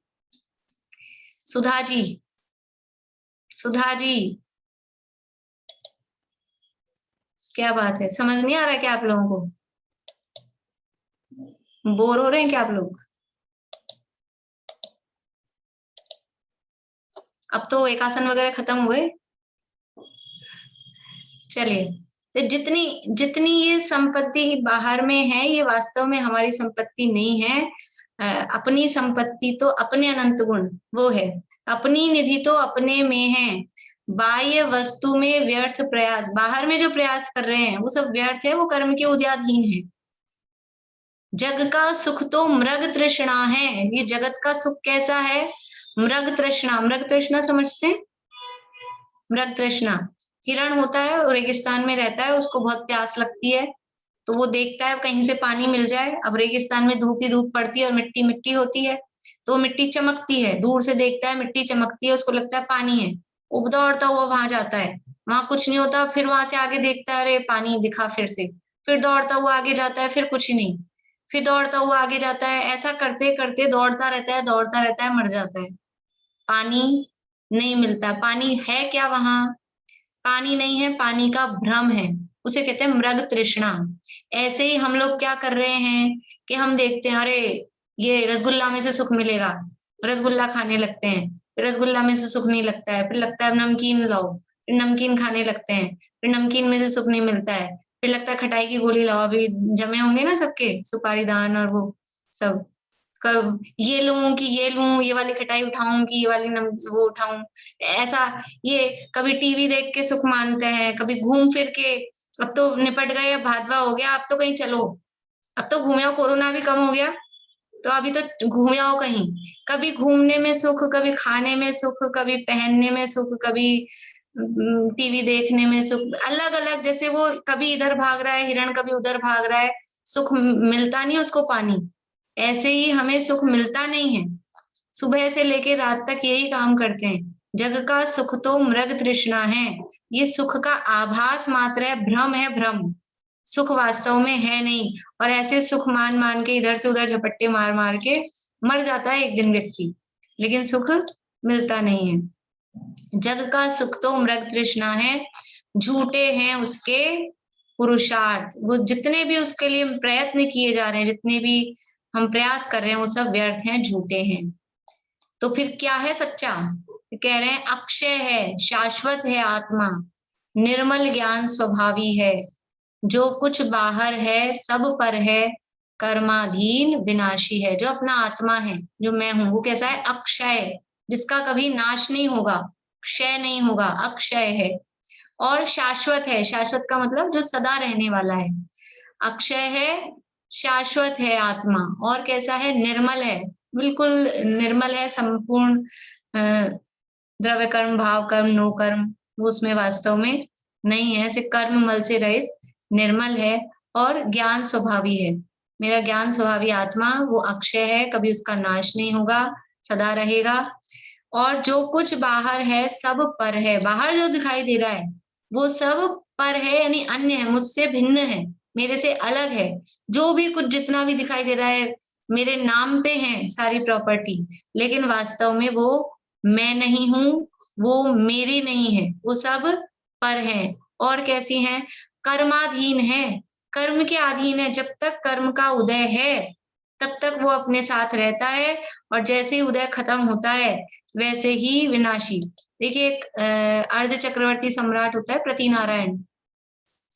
प्रतिनारायण का नाम सुना है आप लोगों ने? 63 सलाका पुरुष होते हैं, 24 तीर्थंकर, 12 चक्रवर्ती, 9 नारायण, 9 प्रतिनारायण, 9 बलभद्र। तो प्रतिनारायण, एक आध प्रतिनारायण का नाम पता है? बोले पारुल। कंस, रावण। बढ़िया, कंस और रावण। रावण प्रतिनारायण। तो प्रतिनारायण होता है ना 3 खंड का, भरत क्षेत्र के 6 खंड है, उनमें से 2 म्लेच्छ खंड और 1 आर्यखंड, ऐसा 3 खंड का राजा होता है। उसके आयुधशाला में चक्र रत्न होता है, चक्रवर्ती, अर्ध चक्रवर्ती सम्राट होता है वो। और फिर क्या होता है, जब उसका उदय, अभी पुण्य का उदय आया, कर्माधीन है ना, ये चक्रवर्ती बना अर्ध चक्रवर्ती, तो वो कर्माधीन है, इस तरह का पुण्य का उदय आया तो वो 3 खंड का अधिपति हो गया। और जैसे ही वो उदय, उसने अपना हाथ खींचा, वो उदय ने समेटा अपने आप को, फिर क्या होता है कि वो जो चक्र उसकी उंगली पे होता था आज तक, और जिससे वो शत्रुओं का संहार करता था, और वो चक्र उधर नारायण की तरफ फेंकता है, और फिर क्या होता है, वो जो उसके अधीन था, वो उधर नारायण के पास जाके वो नारायण की उंगली पे आ जाता है, वो उसके अधीन हो जाता है। और फिर उसी चक्र से वो जिसका राजा था, जिसका मालिक बना बैठा था, जिसका अभिमान उसको था, उसी चक्र से उसका सिर अलग हो जाता है, उसकी मृत्यु हो जाती है उसी चक्र से। ये क्या है? कर्माधीन है। और कैसे? विनाशी है। वो खुद तो नष्ट हो ही गया, अपने को और ले साथ में डूबा, हम खुद का भी नाश कर दिया। ये जो कुछ बाहर है सब पर है, कर्माधीन है। ये तो कर्म की विचित्रताएं दुनिया में। अभी कोरोना के टाइम पे या कभी बाढ़ आ जाती है, कभी भूकंप आ जाते हैं, सबने पेपर में, टीवी न्यूज चैनल्स में सबने देखी होंगी, और खुद कुछ कुछ ने भोगी भी होंगे। कैसी कैसी क्या क्या स्थितियां हो गई हैं कि अच्छा भरा पूरा परिवार था और सब कोरोना में चले गए, बहुत लोग चले गए। कभी भूकंप आ गया तो सारे करोड़पति सेठ जी सब रोडपति हो गए, लाइन में लग रहे हैं भोजन के लिए। कैसी कैसी स्थितियां हैं। ये सब कर्म के इसलिए इस मार्दव धर्म के संबंध में भी कहते हैं ये इस जल बुध बुधा, ये धन का क्या गुमान करना है, ये तो जल की बूंद के समान है, ये कर्माधीन है और विनाशी है। जो कुछ बाहर है सब पर है, कर्माधीन विनाशी है। तन से जिसका एक के नहीं हो, सुततीय मित्रों से कैसे, चर्म दूर होने पर तन से रोम समूह रहे कैसे। अब शरीर ही अपना नहीं है, हमने शरीर से ही भिन्नता जान ली कि शरीर ही मैं नहीं हूं, क्योंकि ये शरीर है, ये पुद्गल है, पौद्गलिक है, स्पर्श गंध वर्ण वाला है। और मैं कैसा हूं, मैं स्पर्श से रहित, रस से रहित, गंध से रहित, वर्ण से रहित, रस रूपी स्पर्शी ऐसा हूं। तो इस शरीर से ही जिसका एक के यानी एकता नहीं है, उसका अपनापन नहीं है, तो फिर ये जो शरीर से जिससे संबंध हुआ है, ऐसा पुत्र, सुत यानी पुत्र, तीय यानी स्त्री, पत्नी और मित्र, इनसे कैसे संबंध हो सकता है। जब शरीर से ही हमारा संबंध छूट गया, टूट गया, तो फिर शरीर से संबंध के कारण ही तो ये हुए। पुत्र किसे कहते हैं, अपने शरीर से जो उत्पन्न हो वो पुत्र है। माता पिता किसे कहते हैं, कि शरीर को जिन्होंने उत्पन्न किया, ये शरीर जिनसे उत्पन्न हुआ वो माता पिता, और शरीर से जो उत्पन्न हुए वो पुत्र पुत्री, यही तो है। तो ये संबंध बना किससे था, माता पिता से, पुत्र पुत्री से, पत्नी से, पति से। ये संबंध बना किसके कारण से था, शरीर से ही तो बना था ना ये सारा संबंध। ये भाई है, भाई किसे कहेंगे, कि वो जिन्होंने मुझे उत्पन्न किया उन्होंने उनको भी उत्पन्न किया, तो वो भाई बहन हो गए। तो ये सब रिश्ते बने हैं केवल शरीर से। अभी शरीर ही मेरा नहीं है तो वो रिश्ते मेरे होंगे क्या। शादी हुई किसी की, लड़का लड़की की, और फिर क्या हुआ, थोड़े दिन बाद में दोनों का बनी नहीं, तलाक हो गया। अब तलाक हो गया तो पत्नी से तो तलाक ले लिया, लेकिन अब उस लड़के के वो ससुर जी तो रहेंगे ना, साला तो रहेगा, सास तो रहेगी। ये सबसे तलाक लेने के लिए अलग अलग, अब मैं ससुर से तलाक लेता हूँ, अब मैं सास से तलाक लेता हूँ, अब मैं साले से, साली से, ऐसा होता है कि रिश्ता किसके था, वो सास ससुर साला साली वो थे किसके कारण से, कि एक स्त्री से संबंध जोड़ा था, एक पत्नी से संबंध जोड़ा, तो उसके जितने संबंधी थे, बुआ फूफा नाना नानी चाचा चाची, वो सारे अपने हो गए। और एक उस स्त्री से संबंध टूटा तो उन सब से भी संबंध टूट जाता है। तो जब उससे ही संबंध नहीं रहा, स्त्री से ही, तो और संबंधियों से कैसे रहेगा। ऐसे ही शरीर के कारण ये सारे संबंध थे, अभी शरीर से ही मेरा कोई संबंध नहीं है। तो तन से जिसका एक के नहीं हो, तो फिर शरीर के जो संबंधी थे उनसे मेरा क्या संबंध हो सकता है। इसलिए सुततीय मित्रों से कैसे, नीचे वाली लाइन में उदाहरण दिया है, चर्म दूर होने पर तन से रोम समूह रहे कैसे। ये शरीर है ना, शरीर पे यहाँ रोम रोम दिखते हैं, छोटे छोटे बाल, चमड़ी उतार दी किसी की, तो वो चमड़ी उतर गई, उसके बाद में ये रोम बाल तो बचेंगे ना, चमड़ी उतर गई तो ये बाल बचेंगे क्या। चर्म दूर होने पर तन से रोम समूह कह रहे कैसे, रोम तो ऊपर है, जब चमड़ी उतर गई है तो वो रोम कहाँ से बचेंगे। इसलिए जब शरीर से ही हमारा संबंध नहीं है तो फिर ये सुततीय मित्रों से, ये पत्नी पुत्र से हमारा संबंध कैसे हो सकता है। इसलिए इनसे हमारा कोई संबंध नहीं है। चल क्या रहा है, सामायिक पाठ, समता भाव, और समता भाव सामायिक पाठ में क्या, केवल अपना मैं शुद्धात्मा, उससे एकत्व स्थापित कर रहे हैं। आप पूरे में यानी ये बात ध्यान रखेंगे कि चल क्या रहा है, कि किस तरह से अपने शुद्धात्मा में एकत्व स्थापित कर रहे हैं। महाकष्ट पाता जो करता, पर पदार्थ जड़ देह संयोग, मोक्ष महल का पथ है सीधा, जड़ चेतन का पूर्ण वियोग। जो पर पदार्थों से, जो भी बाहरी पदार्थ हैं, जड़ है, पौद्गलिक देह है, शरीर है, उसका जो संयोग करता है, उसको जो अपना मानता है, उनसे जो जुड़ता है, एकत्व करता है, वो क्या होता है, वो महाकष्ट पाता है। वो महान दुखी होता है। संसार में अनादिकाल से हम दुखी क्यों हैं? इस शरीर से ममता के कारण ही अनादिकाल से आज तक ये संसार चल रहा है, क्योंकि शरीर से ममता है, इसको मैं माना है, और इस ममत्व के कारण फिर से नया शरीर मिलता जाता है। जैसे बीज होता है ना, एक बीज फिर उससे बो दिया, फिर दूसरा बीज वापस से बीज बो दिया। तो ये शरीर में अपनत्व बुद्धि वो नए शरीर का बीज है। इस शरीर में अपनत्व है, फिर से वापस से नया शरीर मिलेगा, फिर उस शरीर में भी अपनत्व होगा, फिर नया शरीर मिलेगा। ऐसा ये जो जड़ देह, जड़ यानी पौद्गलिक जो शरीर है, उसका जो संयोग करता है, उसको जो अपना मानता है, और जो पर पदार्थ है बाहरी, उनको जो अपना मानता है, वो महा कष्ट पाता है, वो बहुत दुखी होता है। मोक्ष महल का रास्ता क्या है? हमें मुक्तिपुरी जाना है, मोक्ष जाना है, उसका रास्ता क्या है? एकदम सीधा है। ये तो सब टेढ़े मेढ़े हैं, ये संसार का रास्ता ये तो टेढ़ा मेढ़ा है। और मोक्ष जाने का रास्ता, मोक्ष का रास्ता कैसा है? देखो, संसार में अभी सिद्धांत से समझे अपन, दुनिया में यहाँ से मरण हुआ, कहीं जाना हो तो कैसे जाते हैं?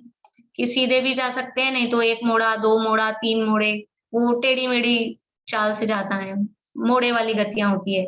लेकिन यदि सिद्ध बने, आठों कर्मों का अभाव हुआ, फिर सिद्धालय में जाना है, तो कितने मोड़े लेके जाना पड़ेगा सिद्धालय में जाने के लिए?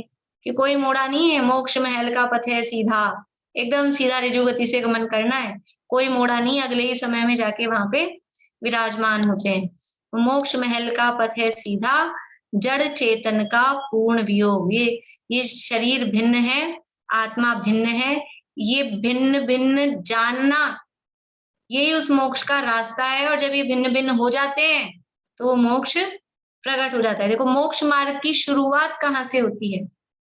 मोक्ष मार्ग की शुरुआत होती है शरीर और आत्मा को भिन्न भिन्न जानने से, भिन्न भिन्न मानने से, सम्यक दर्शन, सम्यक ज्ञान से।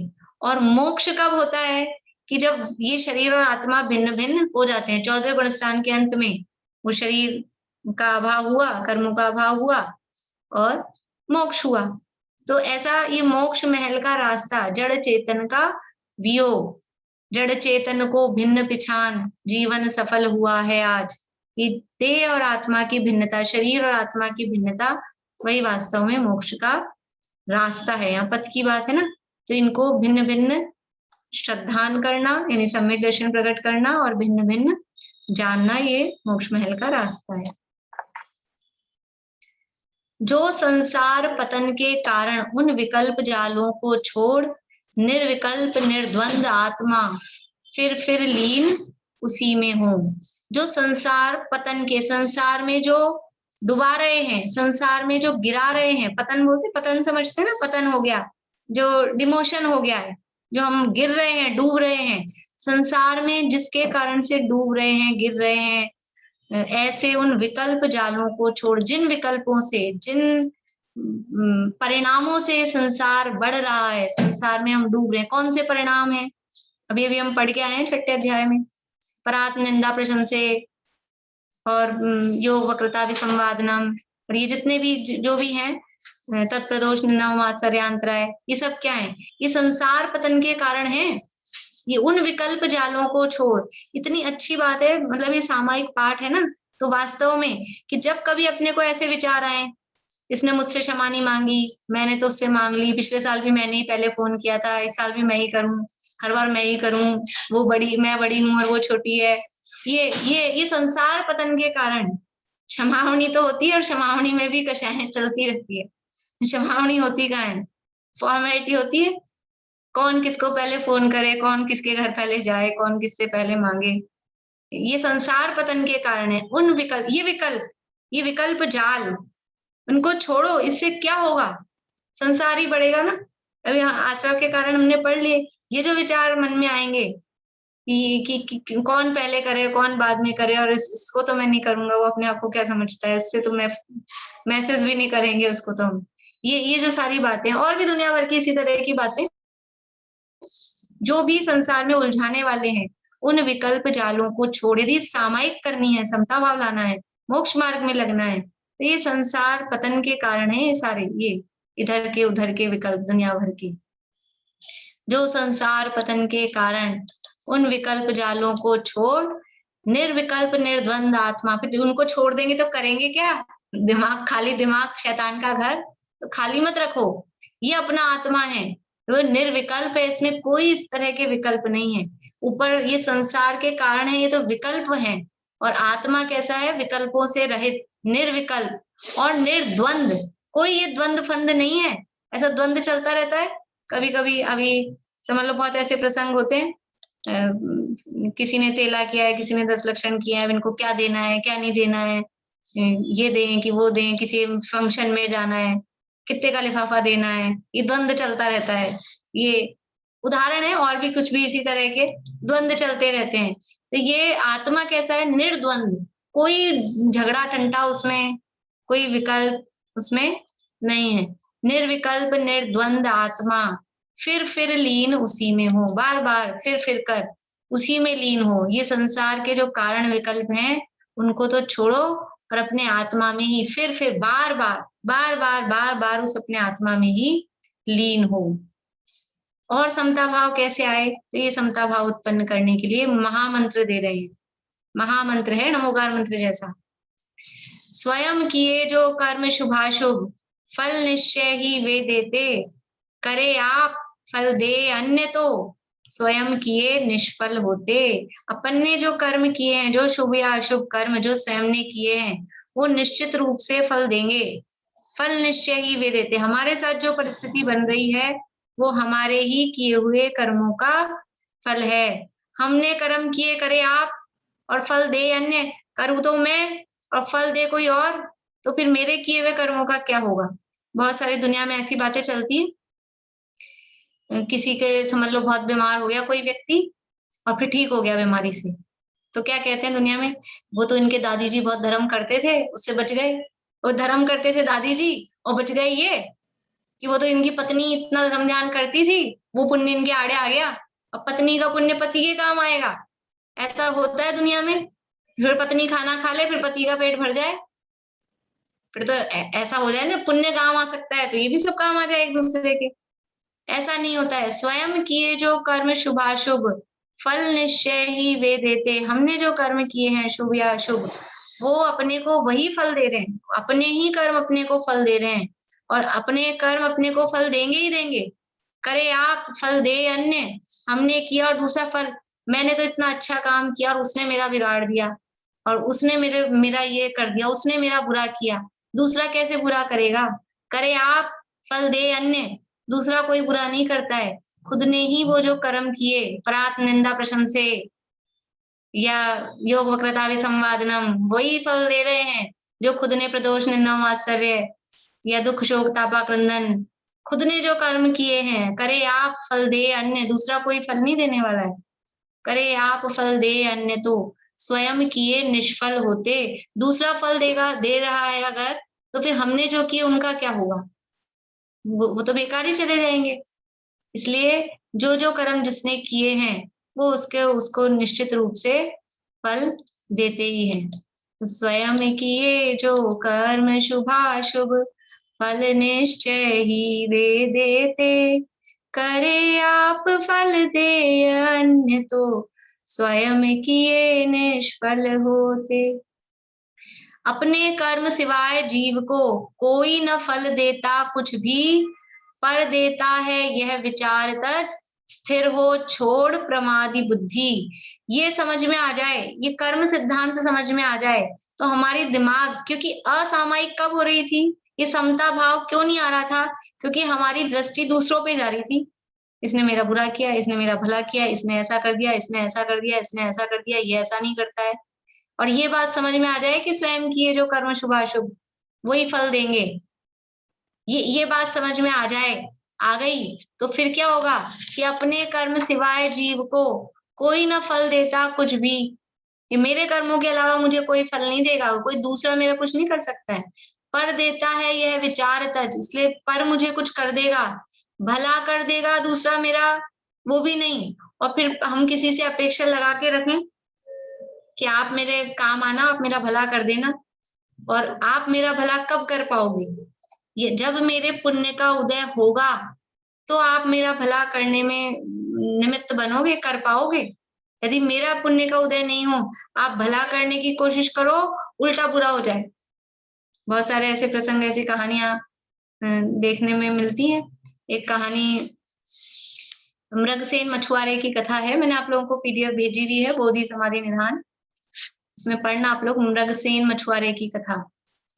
थोड़ा सा शॉर्ट में बताती हूँ कि एक मछुआरा था, मछुआरा मछली पकड़ने वाला, और उसने मुनिराज के सामने किसी जंगल में आए थे मुनिराज, तो उसने नियम ले लिया मुनिराज से, मुझे भी कोई नियम दो।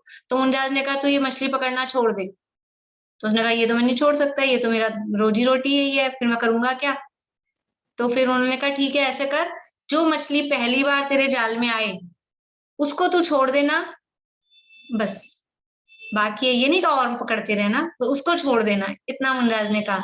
तो वो जाल लेके गया, डाली, एक बड़ी मोटी मछली पकड़ में आ गई, और उसने उसको मार्क कर दिया मछली पे, कुछ भी निशान बना दिया, वापस छोड़ दिया पानी में।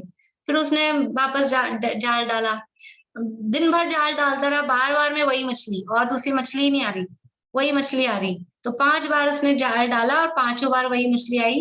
फिर थक हार के शाम हो गई, वो घर आ गया। घर आ गया तो पत्नी ने खा लिया, देख के वो ऐसी थी, वो दरवाजा बंद करके गुस्सा करके कि अंदर ही नहीं आने दूं, खाली हाथ आ गए, और वो अंदर चली गई, ये बाहर सो गया, इसको सांप ने काट लिया, ये मर गया।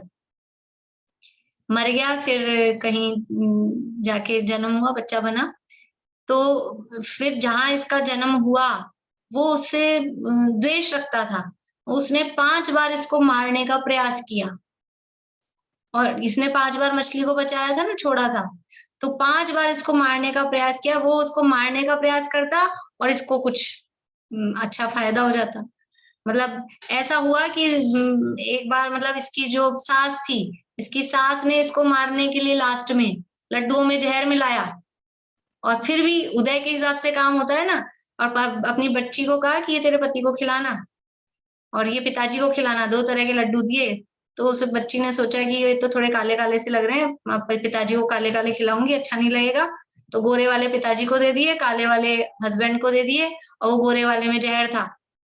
तो वो जो मारना चाहती थी उसका पति मर गया। बहुत शॉर्ट में सुनाई, आप कहानी पूरी पढ़ना, मैं पूरी इसलिए नहीं सुनाई कि आप लोग पढ़ोगे नहीं तो आप लोगों को जिज्ञासा जागृत हो जाए, इसलिए मैंने थोड़ी सी बता दी। बहुत पुण्य पाप के उदय, ऐसे धन्य कुमार की कथा है, धन्य कुमार चरित्र, उसमें सब है। रोज एक कहानी का नियम रख लीजिए, आप लोग कर लीजिए कि रोज एक कहानी पढ़ेंगे, कुछ छोटी भी है कुछ बड़ी भी है, ज्यादा बड़ी हो तो 2 दिन में पूरी कर लीजिए।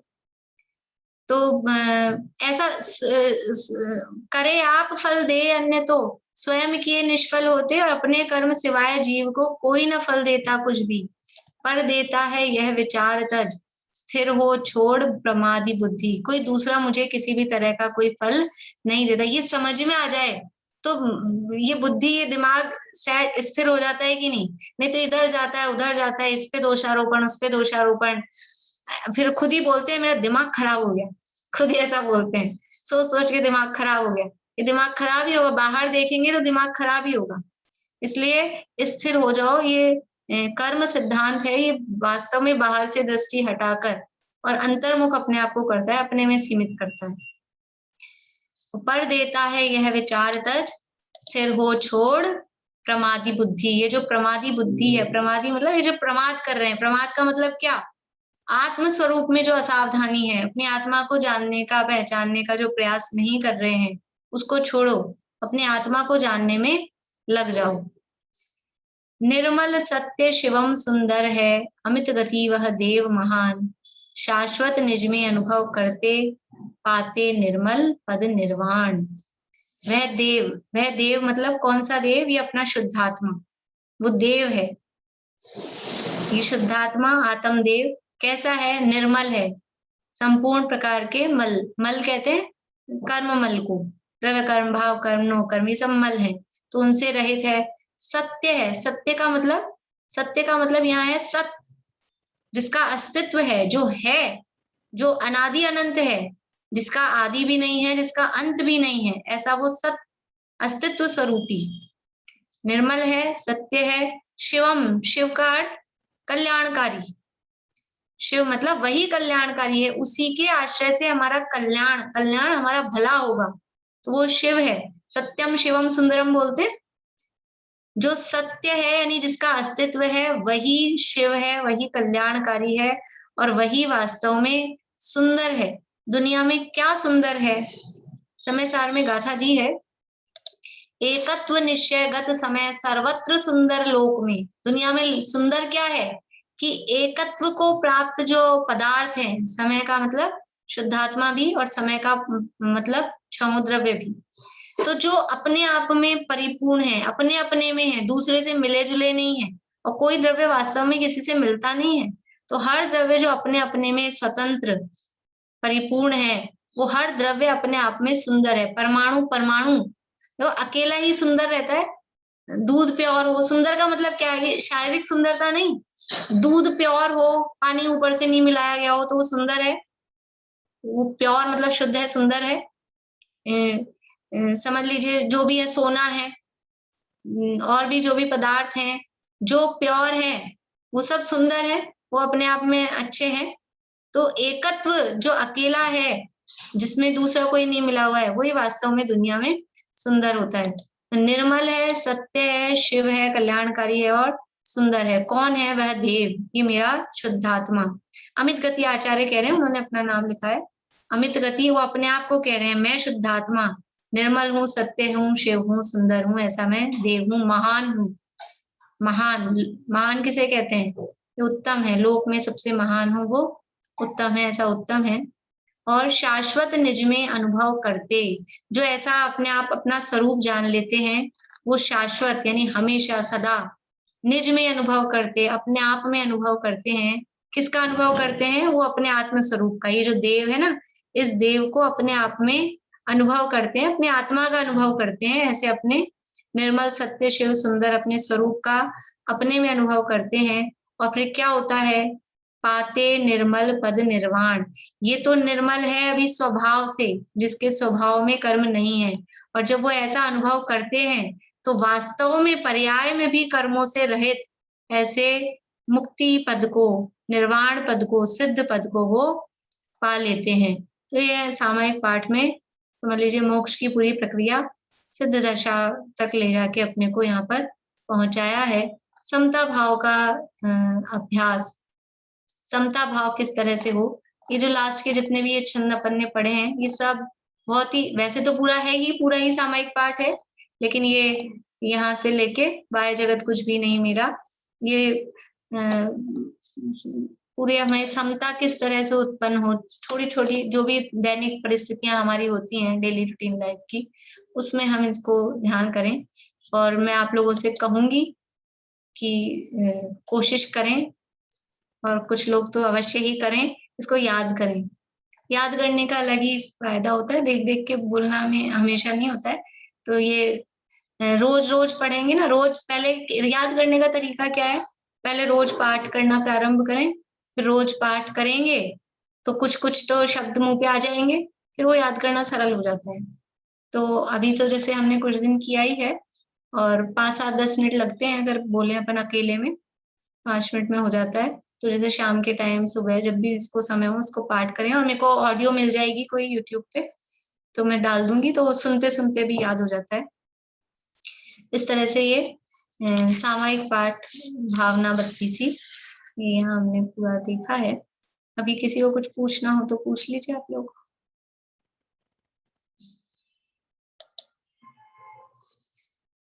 अब पेपर कब रखना है उस हिसाब से अपन अपना रिवीजन स्टार्ट कर लें, नहीं तो फिर बोलिए ज्योति जी। दीदी थोड़ा उनका सुन रही थी संजीव जी का, उसमें वो उन्होंने बोला था पर्याय मूर्ता का मतलब क्या होता है? पर्याय मूर्ता का मतलब है ये शरीर है ना, पर्याय असमान जाति द्रव्य पर्याय, इसको ही अपना मानना, ये मैं हूँ, वो पर्याय में ही मुग्ध हो रहे हैं, वो कहलाता है पर्याय मूर्ता। मूढ़ मतलब मुग्ध है, मूर्ख है। इस असमान जाति जो जीव और पुद्गल की मिली जुली पर्याय है, मनुष्य पर्याय, इसको ही मैं मान रखा है, वो पर्याय मूढ़ कहलाता है। बोले रजनी जी। ये आपने जो पीडीएफ भेजा है जिनवानी का, उसमें है ये वाली सामायिक? हाँ, दोनों में है। दोनों, दो पीडीएफ मैंने भेजी हैं, दोनों पीडीएफ में है, आप उसका इंडेक्स देखेंगे अध्यात्म पाठ मंजूषा का, तो उसमें भी है, पेज नंबर अभी मुझे ध्यान नहीं है, और जो छोटी वाली थी उसमें भी है, दोनों में। और भी आपके पास दूसरी जिनेंद्र रचना वगैरह यदि हो तो ये सब किताबों में मिल जाता है, पूजन पाठ की ये वाला सामायिक पाठ ज्यादातर सब में मिल जाता है। ये अमित सागर जी की लिखी हुई है। अमित गति, अमित गति, अमित गति आचार्य।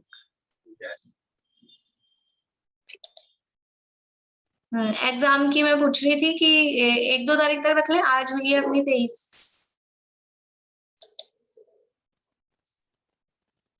बोलिए दीपिक। 3-4 दिन का थोड़ा सा रिवीजन करा दें, क्योंकि नहीं, रिवीजन तो करेंगे ना, अभी रिवीजन करके ही, रिवीजन करके ही, जैसे आज 23 हुई ना, 3-4 दिन अपन रिवीजन कर लेंगे, उसके बाद में लगभग 1 या 2 या 3 ऐसे 2-3 तारीख तक एग्जाम। बोलिए शशि जी।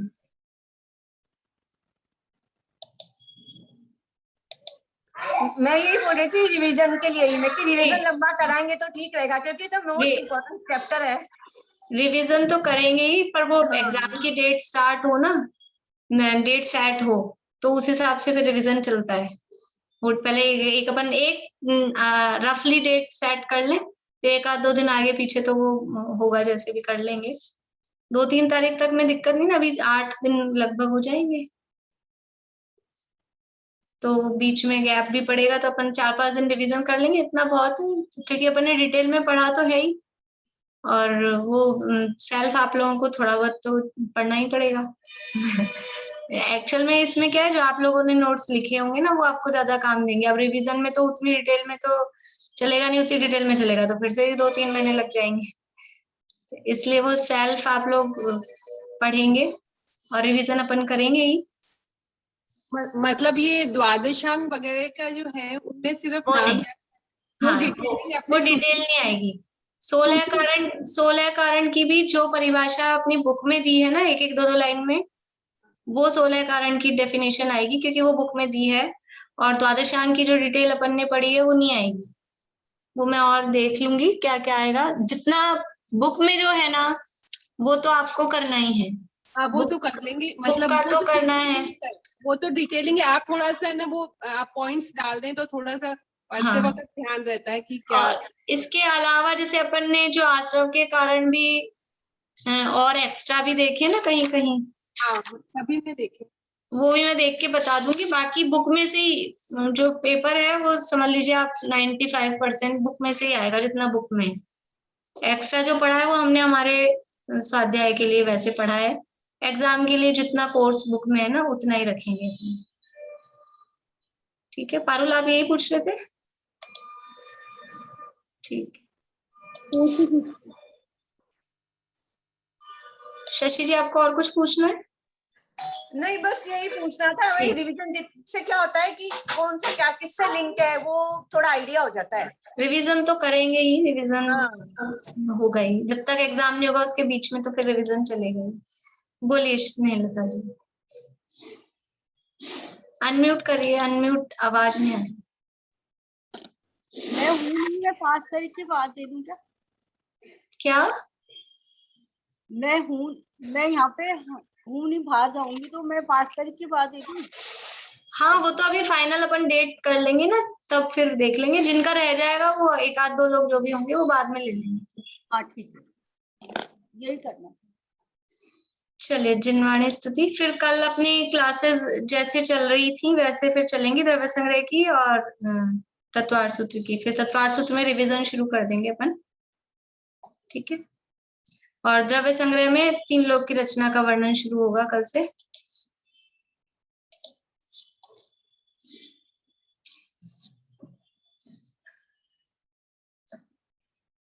मुनि मन हरण श्री मुनि सुव्रत चतुष्पद परित्याग कर निज पद विहारी हो गए तुम अपद पद परिहार कर।